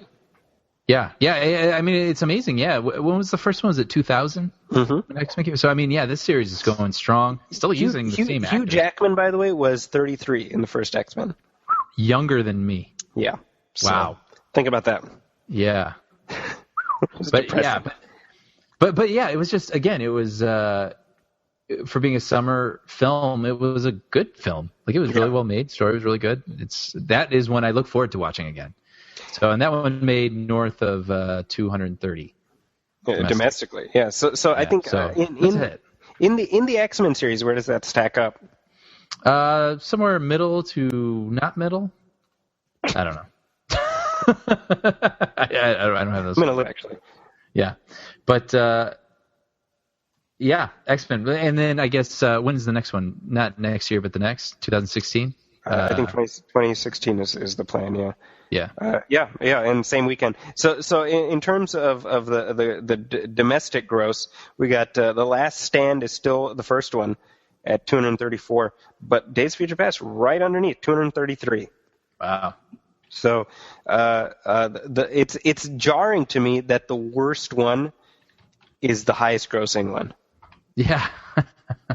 Yeah. But worldwide, Days of Future Past is by a mile. Check this out. So domestically, it's like neck and neck, right? Check this out. Worldwide, Days of Future Past 745. The Last Stand 459. Wow. So that's, I mean, like something happened there. Yeah. Like something happened with this one that just turned the dial on making this thing, the series play internationally. Yeah. Do you think it's the younger cast? I don't think so. In all honesty, I think it's an example of, it's almost like, it's very similar to Fast and Furious. Where it's just like, you've got years and years of content. Yeah. And that's been your marketing campaign. Right. And so, and finding fresh ways to continue the story and reinvigorate it and not make it feel tired or retread or anything. Yeah, exactly. With Fast and Furious, they've done that as well. Mm-hmm. In fact, I'm kind of curious as to see. Yeah, I mean, Fast and Furious, the sixth one is the highest grossing out of all of them. Wow. That's actually kind of interesting because when you look at the grosses, each one except for Tokyo Drift has been step up. Each one has made more than the last one except for Tokyo Drift. That's the lowest grossing. So Fast 6, and then the fifth one, and then the fourth. I mean, that's they're doing it right too. Yeah, definitely. Now, what did you think of Maleficent? I can't remember if we talked about that. You know what? I didn't see that one. Oh, okay. Yeah, that one's at the second run right now, and I was thinking about checking it out eventually. I had some interest in it. It's not like something that I was like clamoring for per se, but I'm sure it looks amazing. It's visually sumptuous. It's logically maybe not so sound. Somebody pointed out to me how the whole flick, like, Maleficent is essentially good, and she kind of got shafted by that whole Sleeping Beauty thing. And somebody pointed out that, well, Maleficent, the word means evil. Right? The opposite of Maleficent would be beneficent. That's funny. And I was like, huh. that made me reassess my outlook on it. I still think it's fine. Like it's not one of those things that I would ever watch again. by choice, but for what it was, I enjoyed it. Well, it was the third highest grossing movie of the summer, so there you go. Yeah. So shows what I know. What is not the third highest grossing movie of the summer is what opened the same day as Maleficent, or the same weekend, and that's A Million Ways to Die in the West. Who saw that coming? Well, I did. Yeah, I mean, that badly? I don't know that I would have guessed that. I don't even know. I have the top 10 grossing films of the summer in front of me, so I don't even know. That one didn't make it, so I don't even know where that top. But that was a disaster. That was pure vanity on the part of Seth MacFarlane to think that people wanted to actually see him. Yeah, but you know what? He's not a bad actor. No, he's not. But you know what? It's one of those things, too, where maybe he didn't back himself up with, like you talk about a supporting cast. Come on. That's a great supporting cast. No, well, okay, let's put it this way. You're right, actually, because Giovanni Ribisi and Sarah Silverman and Charlize Theron, there's a lot of people in it. But at the same time, Liam Neeson, but they're not. When you do a movie like that and you have such a strong supporting cast, you highlight them, and you give them a lot to do. I don't feel like those people did anything. Like Sarah Silverman and Giovanni Ribisi had a joke that was so tired before it even happened. You know what I mean? And that's all their thing was like this reoccurring joke that just wasn't very funny. And like Liam Neeson, I don't even remember him except being Liam Neeson in cowboy clothes. And and Charlize Theron was basically just there to laugh at Seth MacFarlane's jokes, which was what the whole movie was him just doing like shtick about like how dusty and old, the West was. So I don't know. I'm not a Seth MacFarlane hater. I do like the guy, and I wanted it to be good, but it just felt, I don't know. It just felt like the first draft of that movie. Like it felt like there was so much more to mine from it, and you could have made it so much funnier and gotten so much more out of the people that were surrounding him. So it just, I don't know. I think we've sort of hit the wall with Seth MacFarlane surprising us. That's true. I mean, when you look at Ted, his huge hit, it's just Family Guy. Right. It's just a guy and his like stuffed animal, talking dog, fill in the blank, who's just riffing. Right. And so it didn't work on that level, and I can't say I'd recommend it to anybody. Nah. Now, another movie that not that many people ended up watching, which I would desperately recommend, is Edge of Tomorrow. Come on, people. Now, Edge of Tomorrow made it across 100 million domestically, so yeah, that's crazy. It squeaked. It wheezed. Yeah. Well, and here's what's going to be super confusing about it. Is recently they just announced that it's coming out on Blu-ray in October, actually, I believe. I have it here somewhere. But anyway, coming out shortly. You got to look for it. But here it's going to be difficult to find because they're almost trying to rebrand it. So it's based on a book or a manga, I think, called All You Need Is Kill, which is a pretty cool title, if you ask me. Yes. But then Edge of Tomorrow. But you knew that was never going to be the title of the movie. No, it's too cool. So, or at least not for like a mainstream summer Tom Cruise movie. You're not going to call it that. But like, so they call it Edge of Tomorrow, which could be about anything, and sounds like, I don't know, it sounds like an 80s like butt rock anthem or something. For the edge of tomorrow, or something like that, But anyway, so what they're doing is when it comes out on Blu-ray, it is still technically called Edge of Tomorrow, but it's on the very bottom of the Blu-ray where it normally says, Paramount Pictures or something, Right. And instead they have in huge blocky letters, even bigger than the actors' heads, it says Live, Die, Repeat. Right. So it almost makes you, it's almost like they want you to think this movie is called Live, Die, Repeat. And which is a better title. It is. It is. It's a weird title to me because it's like 3 words with like periods after them. Uh-huh. But like, they're totally rebranding this thing as Live, Die, Repeat. So I think some people aren't even going to know what it is, and I don't know. It's a weird thing. It'd be interesting to be in all these meetings at Warner Brothers as they're trying to figure this stuff out. But Zachy and I, we love this movie. I can't wait to see it again. I'm definitely going to watch it again when it comes out.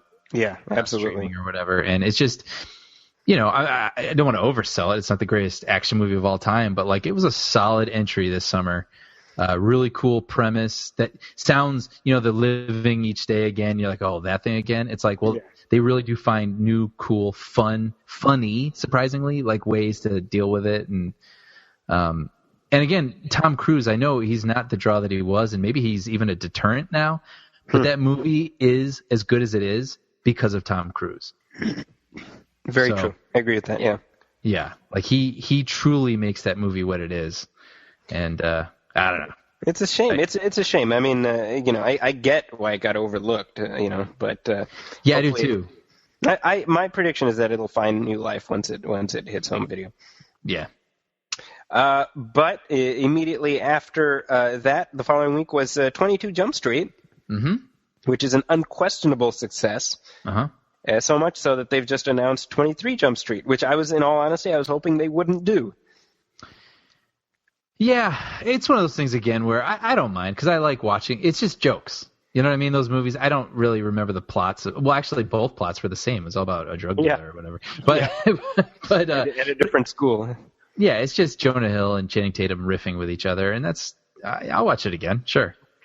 See, I'm kind of like I'm like reflexively gun shy when you have a successful franchise, because I'm always worried that they're going to overextend themselves. Yeah. And in this case, it would almost be like, like overstaying your welcome. Like, their sort of jokes being like, yeah, okay, yeah, that was, okay, sure. I feel like they got away with something with the second one. Yeah. Because they managed to create a sequel that's just as good. Yeah, and it was like a whole riff about being a sequel. Right. There's a lot of innuendo and sort of winking at the camera about sequels. Which so, was really funny. So this will be all about trilogies. It'll be like Scream 3. Yeah, you're right. Yeah, it's exactly what that was. So, yeah. But that being said, so we don't know if Phil Lord and Christopher Miller will be back. I'm assuming they'll be back as producers, but we don't know if they're going to direct. But they are producing, I don't know if you heard this, a remake of The Greatest American Hero. Yeah, I heard that. I know the show from its theme song, like everyone, but I don't really know that show. Really? Yeah, that's one of those, I was only exposed to it really through my brother, but yeah, I think everybody knows the theme song. Somebody was like, oh, I hope they keep the theme song. I'm like, I think they can change everything else except the theme song. Yeah. Yeah. So, but that's going to be a TV series. That's going to be on Fox. Oh, not a film. I see. Yeah, it's going to be, so they're producing it. Oh, okay. Yeah. But after Jump Street, we had Transformers 4, which I kind of forget what we ended up deciding about Transformers 4. I kind of forgot about Transformers 4. I was thinking, is this the only movie that made over $1 billion this summer? That's right, yeah. Because it did, easily. Yeah. It made over $1 billion. Mm-hmm. But just nothing. I mean, it's nothing. Like it's if you put 1, 2, and 3 on fast forward for like 2 hours, it's like the same thing as like Transformers 4. That said, I didn't hate it. You know what I mean? It's fine, but it's just amazing that something that's just so like, oh yeah, I've seen that. Like, yeah, it was okay. I don't know how much of an impact it really made necessarily with people, but made over $1 billion easily. Yeah. 1.7 billion. What? Why do people 1.7 billion? It almost made $2 billion. Oh no, sorry, my bad. Sorry, my math is terrible. 1.07 it would be. Okay, I was like, 1,077,000. Yeah, not 1.7 billion. Sorry. Yeah. 1.07. Sorry. Anyway, my point is, that's still a lot of money. That is a lot of money. Why do people keep going to see these movies? Because it's spectacle done right. Really? And that, it's excessive, so it doesn't, to me, work. Let's not say things we can't take back. I feel like that's going to be the quote that's like read against you at trial. No, but I really mean it. I mean, people. Here's the problem with those movies is that they're over 2 hours, and there's no reason for them to be bordering, like nearing 3 hours. Yeah, like it's Titanic too much. length. Yeah, of just noise and visual noise. Visual noise or oral noise, yeah. Yeah, so that's why it's not a great movie. On the other hand, the sequences and what they're pulling off and the way that it's captured is like, it doesn't get frankly much better than that, honestly. I mean, robots smashing into each other, you have other directors try, and all it just looks like is like quick cutting, and you can't tell what's going on, and blah, blah, blah, blah, blah. And I know the same criticisms have been made of earlier Transformers movies, but I mean, let's be honest. Like, Michael Bay does big spectacle well. He just does. You know, he does too much of it, and he doesn't know how to tell a good story, but he does big spectacle really well. So that's what people want to see, and that's why I made all that money. Well, and I think we can sort of jump ahead here just because of Michael to talk about his other big success this summer, which is, of course, the Ninja Turtles reboot. Yeah. This was one that I had every expectation would not do well. Mm-hmm. And this is another big hit, like a substantial hit. You know, it's not. There's no two ways about it. What's the story here? You know, we're looking at $300 million worldwide against a $125 million budget. That's a pretty not too shabby, you know. Yeah. Domestically, it's just under $200 million. Yeah. I'd be really curious. I wish we had like a 11-year-old here who we could interview to be like, so what did this movie mean to you? Like, are your friends talking about this movie? Like, do you like Turtles now because of this movie? Like, what does this mean to kids? I don't know. Like, I know people my age who saw it because we liked them growing up, and we, weren't so hot on it for that reason because it wasn't our Turtles. But I mean, did this movie? Yeah, it's doing well, but is this making an impact with kids now? Like, is this getting kids excited about toys? Like, I don't know. I'd be curious. It's interesting because, like, we live in an age where, for kids, the Turtles have always been around. Yeah, that's true. You know, I mean, it's like one thing that I remember being a kid is how it was a discovery. It was like a new thing. Right. And it would almost like, I think that was the charm. It was like this new thing that you felt like you discovered. I don't know, maybe I'm over romanticizing it, but I remember that feeling when I first saw the toys and stuff, like, oh my gosh, this is something totally new, you know? Yeah. Well, and I don't remember what else there was, honestly. Like, Turtles were the thing, you know, and now there's a lot of things. So I don't know how they stand next to those other things. Right. But two other titles worth mentioning. Dawn of the Planet is one of the big success stories this summer, which I'm very, very happy about, obviously. Yeah. They've already got the third one planned here. Mm-hmm. And I want to pimp our podcast commentary of the original Apes again. Yeah. Because the reaction to that has been very gratifying.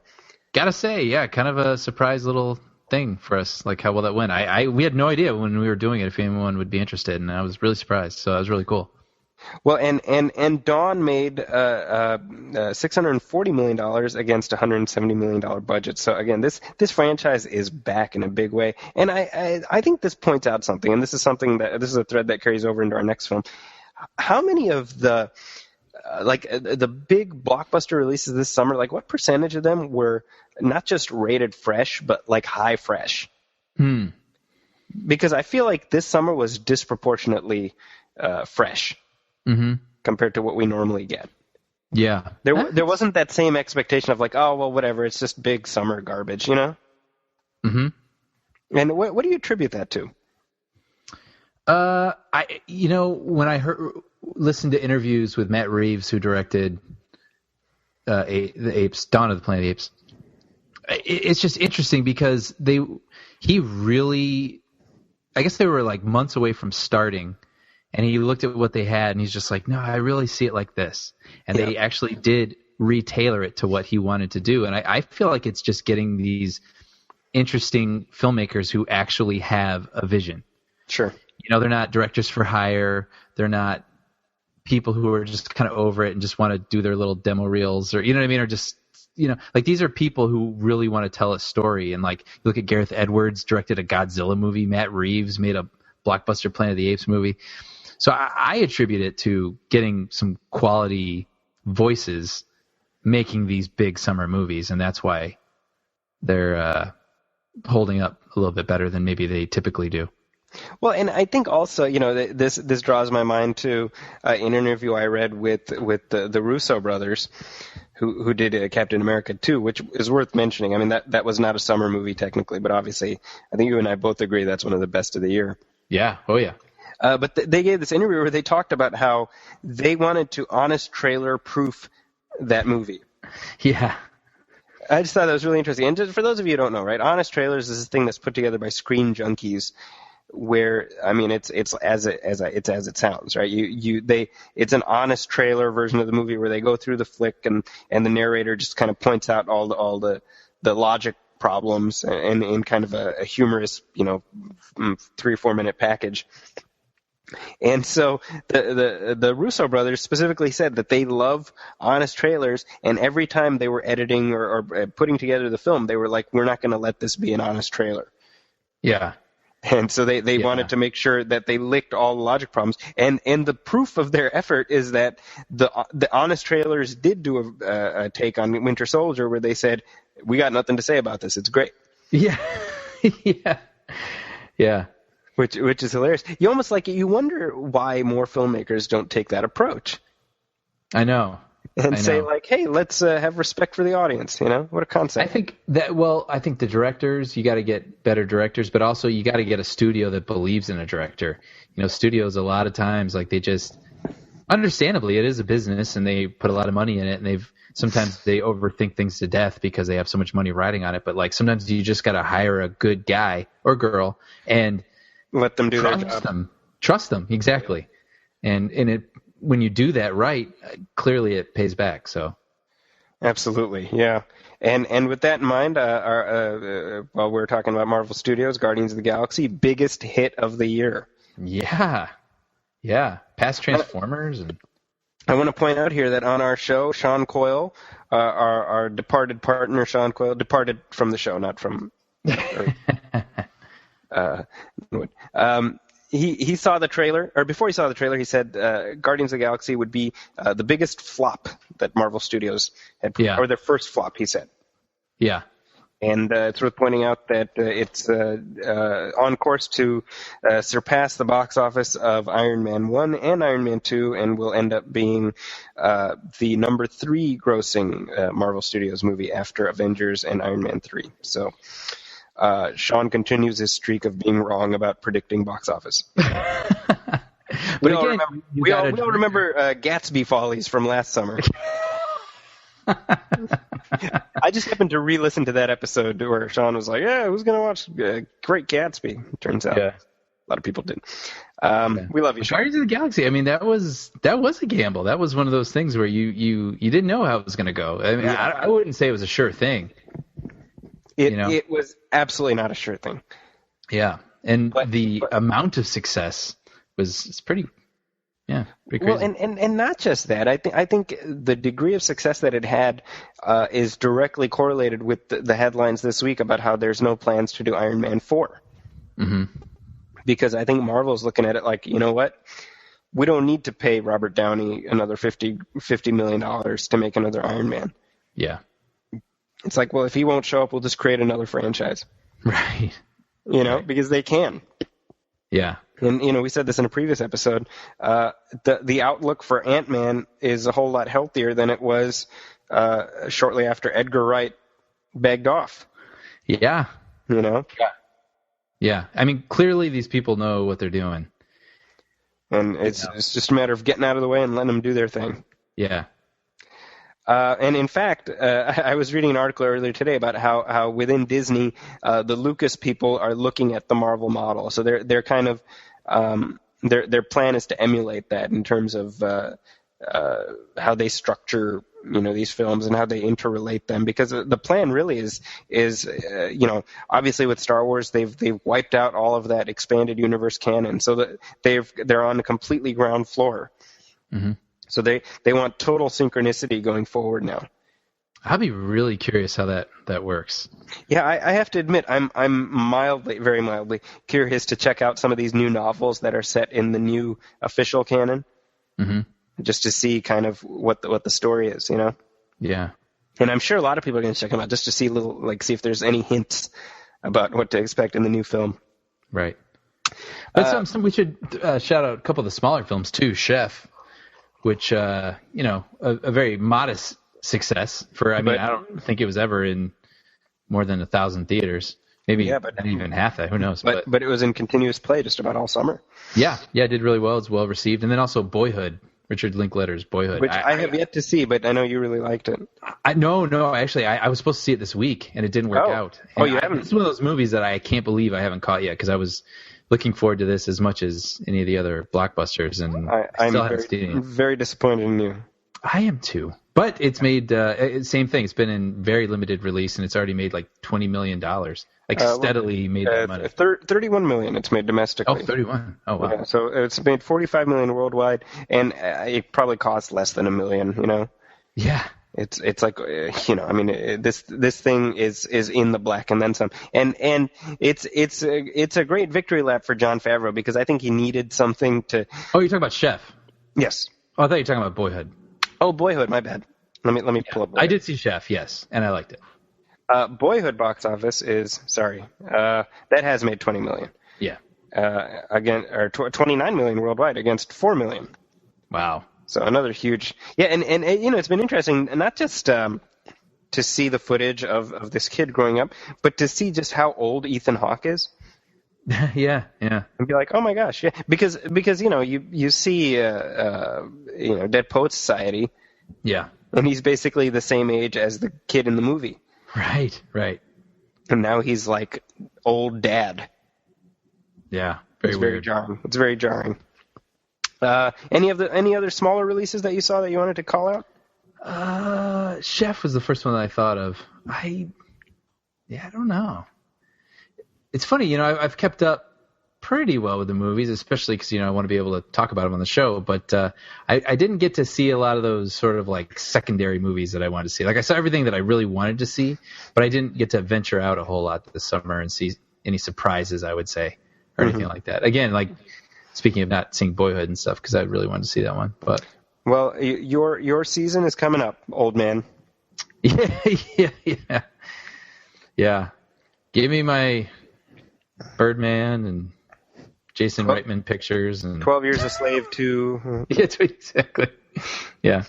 Well, with that, I think that's a good place as any to wrap up this conversation.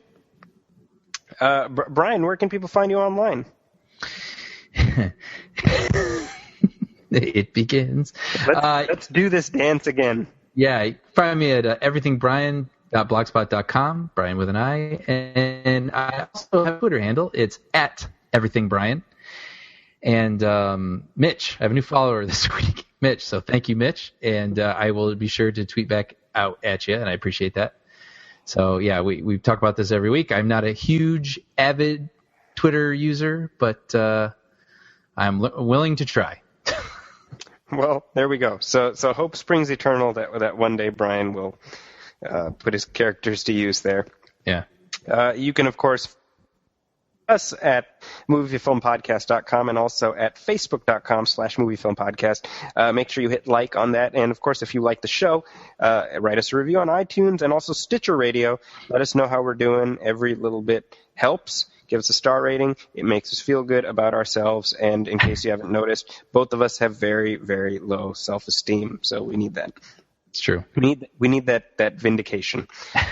You can find me at Zackie'sCorner.com. That's ZAKIS Corner.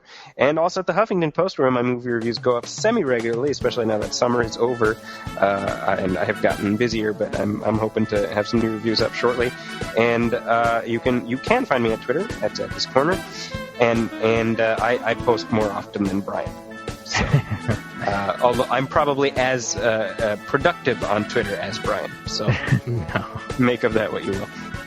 That wraps up our summer wrap-up. But we'll be back in 2 weeks because I'm sure we'll have a lot more to say about everything going on. So on behalf of Brian Hall, my name is Zackie Hassan. This is the Movie Film Podcast. We will see you in 2 weeks. Welcome, friends.